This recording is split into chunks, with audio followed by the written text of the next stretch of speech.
अस्सलाम वालेकुम दोस्तों, आज के मैच के बारे में मैं आपको इन्फॉर्मेशन देने वाला हूं। बहुत ही आसान तरीके से आप एचडी क्वालिटी में लाइव स्ट्रीम देख सकते हैं।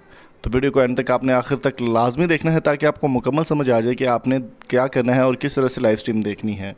बहुत ही आसान सा सिंपल सा तरीका है। Overseas warriors versus Muzaffarabad tigers, बहुत ही ज़बरदस्त मैच है इमाद वसीम और मोहम्मद हफीज़ की कैप्टनसी में।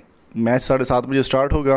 तो करना क्या होगा, आपने सिंपल सा एक मेथड है, आपने वीडियो को लाइक करना है। लाइक लाजमी करें, वो हमारी जो है वो हौसला अफजाई होती है लाइक वीडियो करने से।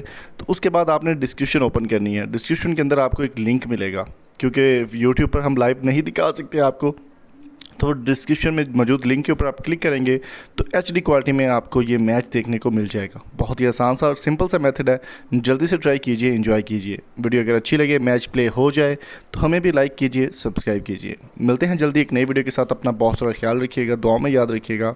Thank you so much for coming. अल्लाह हाफिज़।